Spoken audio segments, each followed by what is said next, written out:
So today I want to talk about how I fix my credit score. I'm going to give y'all the tips that I use. They are the honest tips.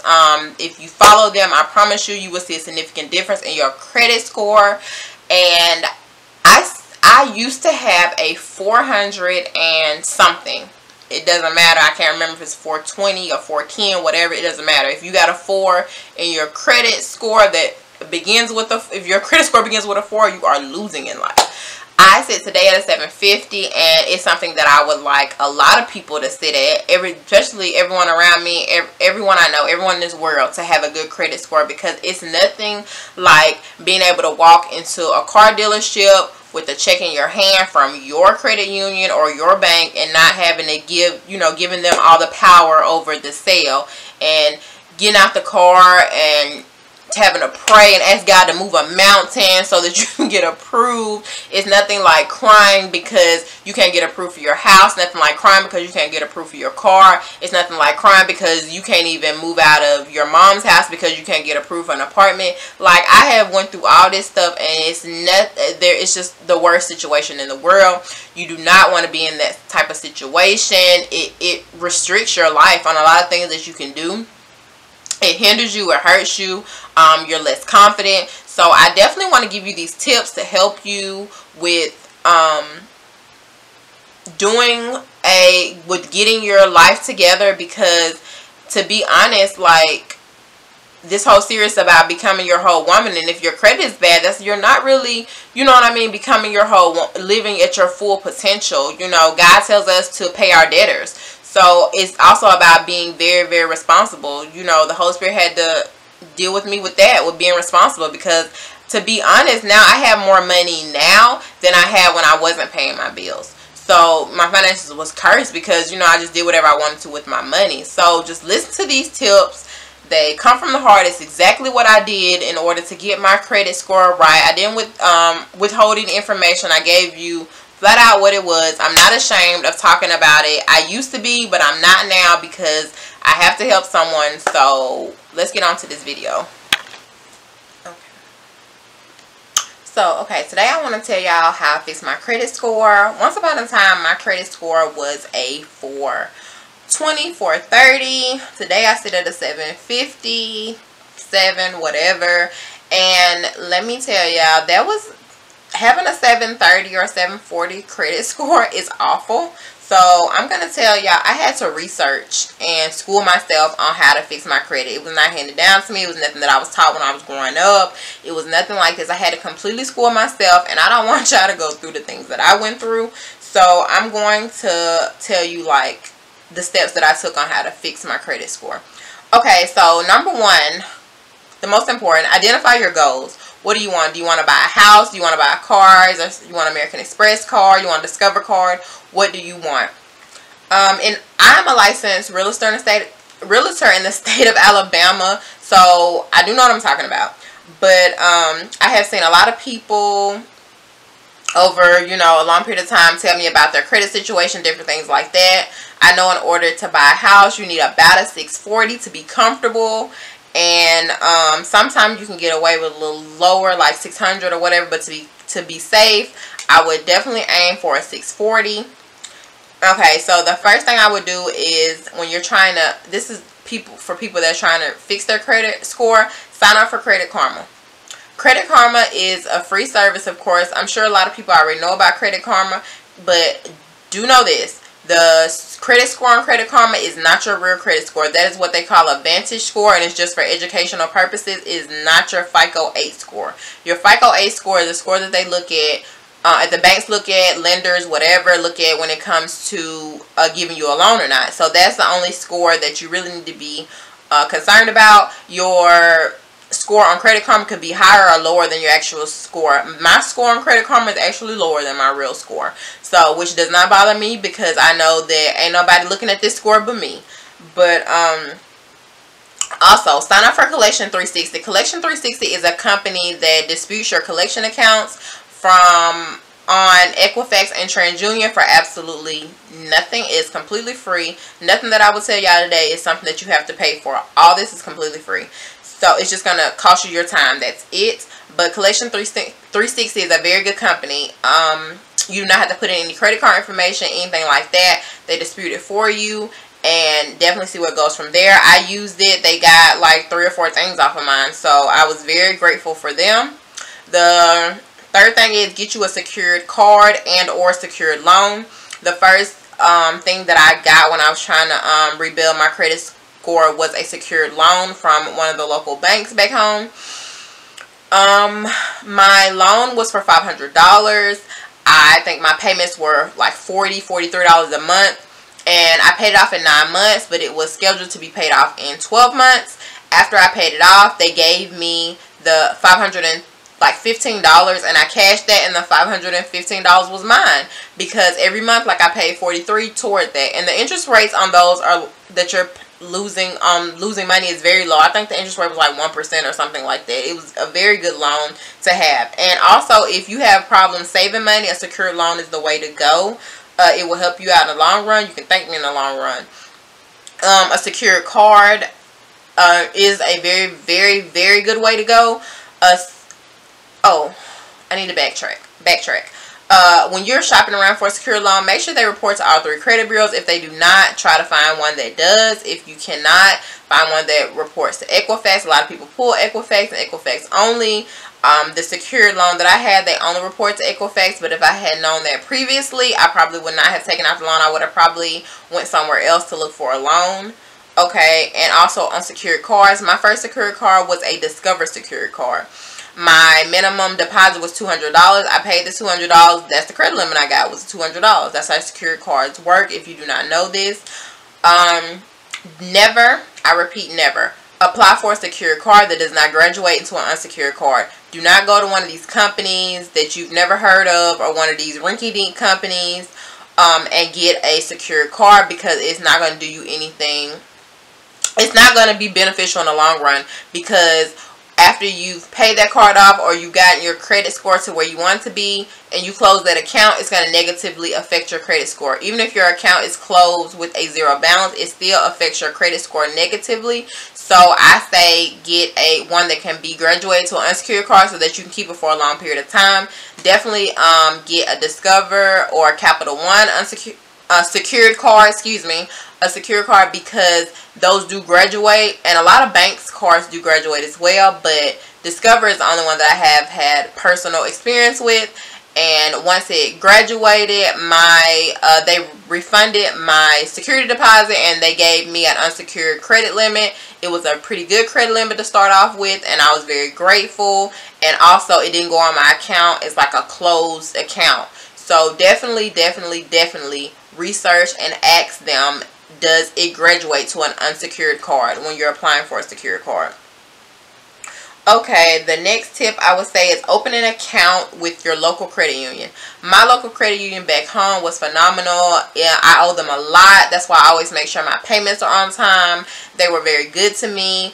When I applied for my car loan, my credit score was like a 580 something, maybe a little bit lower, I don't know, but it was not very high, and they approved me with the amount that I wanted for my car with nothing down, and I did not have to trade in my old car. So I'm very grateful for my credit union. I always go to a credit union that is kind of big or whatever, not like a real small one, because sometimes they're a little bit more lenient and they won't give you as much money.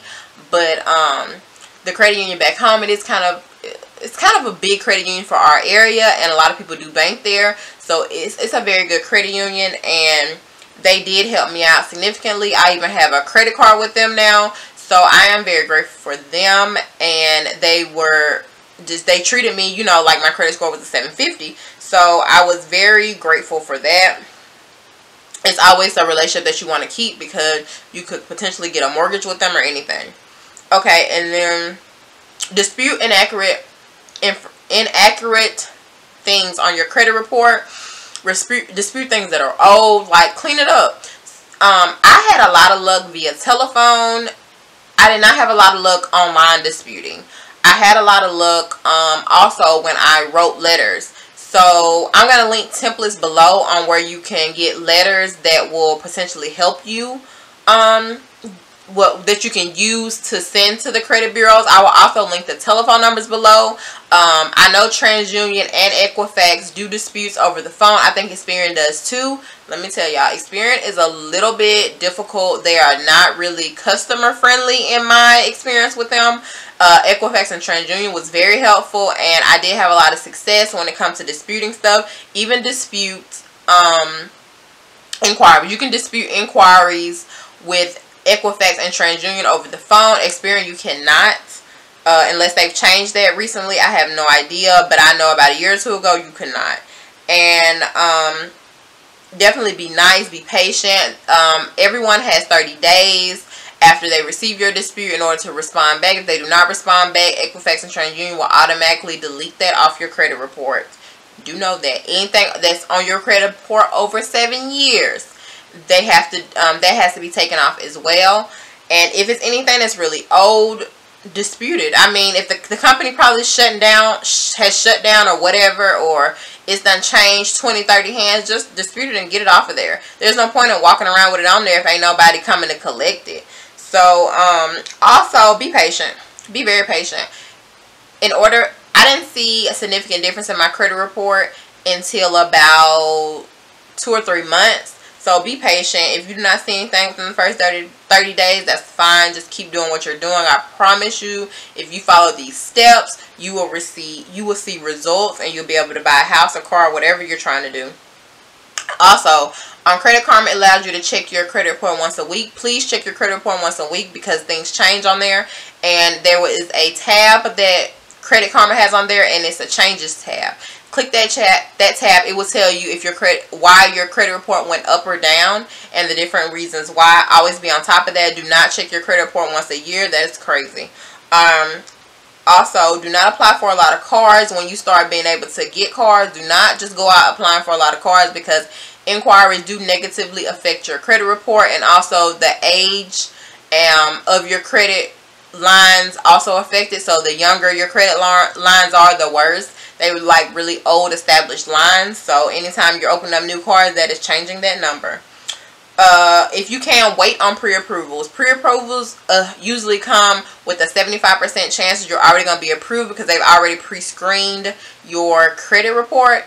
Definitely, if you can, wait on these, because it will make your life a lot easier in the long run, and you will not be bummed out because you got denied for a credit card. You only need 3 revolving lines of credit to impact your score positively in 3 months. Do not try to get more than that. I know I probably shouldn't be the one to say this, because everyone that knows me knows I do have a lot of credit cards, but I only have balances on like the major ones like Discover and Capital One, but I'm going to pay those off in January. But anyways, definitely do not go out and just open a whole bunch of credit cards. You just really need 3 revolving lines of credit to positively affect your score in 90 days. Okay, and this is to my students. You know, I'm a student. Listen to me. Okay, so you're in the best situation because you're building your credit. So therefore, you can just get one card and be okay. Do not go to your favorite store that you like to shop at and get a card, because what you're going to do is you're going to overspend. And if you use more than 30% of your credit limit, it is going to negatively affect your credit if you do not pay the balance off every month. So do not go to, example, Victoria's Secret. Victoria's Secret is one of my favorite stores. Yes, I do have Victoria's Secret card, but I really had to discipline myself to not go in there and overspend on my limit, because if I knew I could not pay that off in 30 days. Do not do that. The best student card was, for me, is Discover, because they give you like $20 for good grades. Capital One, they give you cash back. Discover gives you cash back as well. And I think those are very, very, very good student cards, because you can get you graduate after you finished school. You can get one of their like higher end cards, like with miles and things like that, stuff that you can use, you know, when you get into your real adult life. So those are definitely 2 companies that I recommend for their credit cards, their student credit cards.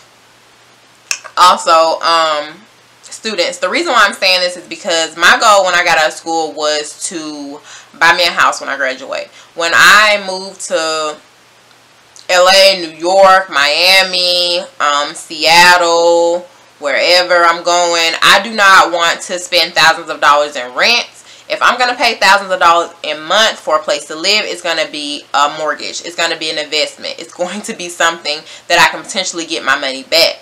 Paying rent is just paying someone else's mortgage because somebody took out a mortgage on that property, okay? So just let you be the one that took out the mortgage on that property so that you can have some type of investment. It's very, very, very ignorant to wait till you get out of school to try to build your credit. Build it while you're in there. Be smart. Be very responsible. And also, you know, tell your friends so y'all can keep each other up, you know, on it. Like, okay, my credit score went up like this. What about yours? You know, did you get this? Whatever. Like, it's nice to have that. You know, so just, I'm telling you, you're in the best situation. So definitely take advantage of that so that when you get out of school, you can be in a good spot. Do not go out and buy a car first. Wait until you get your house. Then go buy that Benz. But anyway, so also, okay, I have 2 tricks on when it comes to credit cards. Okay, so the first one, if you have like a mom or a grandmom or a grandpa or whatever that's had a credit card for 10 years and it has like a crazy limit on like $20,000, $50,000, ask them if you can be an authorized user. If they do not trust you, tell them, hey, look, just let me be an authorized user. You can get the card sent to your house. You can cut it up. I will never use it. I will never see it. I will never ask. I just need the paper trail on my credit report to show that I have this, because this is a trick that they use in the mortgage industry when like you're borderline, you know, need a little boost to help your credit so that you can close in 30 days. And it works. I've seen people credit score go up 100 points in 30 days. So it's definitely something, a good trick to use if you do have someone that will help you. Just try to, you know, talk to them, finesse them. I mean, you're not going to do anything wrong. Tell them you don't even want the card. So, anywho, the other ones. If you have a credit card that has like miles on it or something, or cash back, what you can do is say your limit is $2,000. Okay, so my bills a month may be like $1,500. You cannot pay your rent with them, but pay like your car payment if you can. Pay your internet, cable, cell phone bill, because do anything you can when it comes to your cell phone bill, because your cell phone bill does not help your credit. It will hurt it if you don't pay it, but it does not help it if you do pay it. But anyway, so do something. What you do is that you pay all your bills with your credit card, and then when your bill comes at the end of the month, you pay it down to a penny. And this will make your credit score go up significantly, because your utilization will be like 1% or 0.1% or 0, whatever like that. And the lower your utilization on your credit card, the higher that your credit score will go up. You do this every month, your credit score will change significantly in no time. It will change every month, actually. So it's one of the ways how I got mine to get to break the 700 threshold, well, break the 650 threshold, because I feel like I was at 650 forever. But to break the 750 threshold, and once you have a 750, that's considered an excellent credit score, and you can get just about anything that you want for the best rates. That's definitely a goal that you want to make. Anywhere between 650, 850, it doesn't matter. Your credit, if somebody tells you that their credit score is above 850, they're lying, because there's no such thing. But that is definitely 2 things that I do, 2 things that you could do. You can do this if you're the type of person that has money and you don't have, but your credit is not good, then get a $2,000 credit limit on a secured card or something like that. And that you can do this trick with having that card. You don't have to necessarily wait until, you get an unsecured card that has a $2,000 limit. I just not just recently, but I do have a card that's, on the higher end, and that is what I do because it helps me out a lot. And plus, it's like getting, everything that I buy is on sale, so, I get 5% cash back on anything that I charge on it, so it's better than getting 0, when you're using your debit card to pay. So this is definitely a trick that I will advise you to do. Okay, so that pretty much is everything, and I will link everything below that I talked about. I really hope that y'all use these tips. It is very helpful. It will put you in a very good situation. There's nothing like going to the bank and being able to go in there fully confident and knowing that when you come out, you know, they're going to say yes. If it comes to mortgage, car payment, whatever I need, a loan, a business loan, whatever, it's definitely no better feeling in this world than to be able to go somewhere and not worry about if they're going to tell you no or not. So everything will be listed below, and please comment and let me know if anything helps you, if y'all want to see more videos like this. There's other things that I can show you, but yeah, that's pretty much it. See y'all next week.